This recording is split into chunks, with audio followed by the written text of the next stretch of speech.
Assalamu alaikum, bonjour tout le monde et bienvenue sur la page Tajani Formation. Aujourd'hui on va voir la fonction recherche V, comment ça marche, comment il fonctionne et comme d'habitude on va ouvrir Excel pour aller illustrer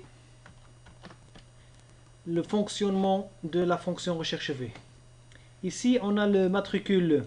On a fait une liste déroulante, regardez les vidéos sur la vidéo précédente, une vidéo précédente qui vous explique comment on fait cette liste déroulante. Ok. Et on veut simplement, lorsqu'on choisit un matricule, il y a le nom, le prénom, la qualification correspondant à ce matricule qui vont apparaître dans les cellules nom, prénom et qualification. On commence par appeler la fonction recherche V. Et remarquez avec moi qu'il y a une autre fonction recherche H. Ça c'est la recherche horizontale et recherche V c'est la recherche verticale. C'est-à-dire que notre recherche elle va chercher verticalement dans les matricules et nous donner soit le nom, soit le prénom, soit la qualification. Une information à la fois. Chaque fonction recherche V nous donne une seule information.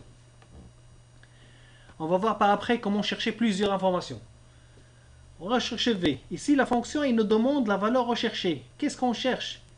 On cherche, c'est pas nous, c'est la fonction. Qu'est-ce qu'il cherche? Il doit chercher le matricule, point virgule, dans notre table. Je vais me limiter ici, je peux aller jusqu'au plus loin. Ok, et numéro d'index, c'est ce qu'on cherche. Nous, on cherche le nom. Le nom, il est en deuxième position. Numéro d'index, c'est la position de ce qu'on cherche. La position, c'est en deuxième. C'est numéro 2, point virgule. Ici, on a le choix entre vrai ou faux. 1 ou bien 0. 1 pour une correspondance approximative et 0 pour la correspondance exacte. Nous, on cherche un matricule, c'est quelque chose d'exact, il n'y a pas quelque chose d'approximatif. On va voir dans des vidéos suivantes quand est-ce qu'on utilise une recherche approximative. Alors ici c'est 0, on ferme, entrée, et voilà le matricule de A112, ça correspond à Monsieur Beauvoir. Si on change ici, 113, c'est Monsieur Marceau, ainsi de suite. Madame Marceau, pardon. Pour le prénom, c'est la même chose.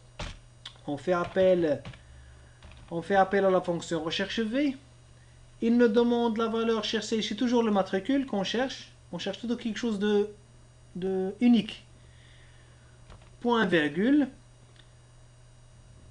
Dans notre base de données, on sélectionne point virgule, puisqu'on cherche le prénom. Le prénom est en troisième position, alors c'est 3.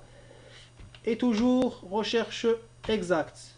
Entrée, c'est Madame Marceau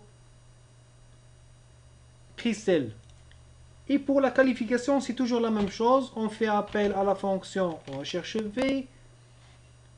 On cherche le matricule.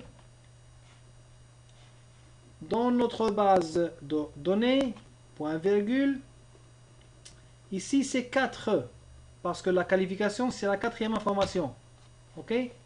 1, 2, 3, 4. Entrée, et voilà. Ici, on change le matricule 115, c'est monsieur, Vignon Eric. Qualification 1.3. Bien sûr, si on a plusieurs colonnes, on ne va pas écrire la fonction pour toutes les colonnes. Ici, je vais vous montrer d'abord la formule utilisée.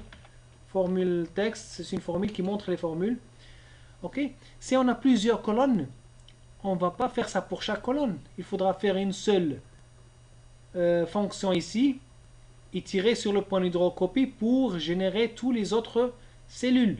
C'est ce qu'on va voir dans la vidéo suivante. On va voir comment améliorer ces formules pour n'écrire qu'une seule et tirer sur le point d'hydrocopie. D'ici là, passez une bonne soirée. Merci beaucoup et à la prochaine.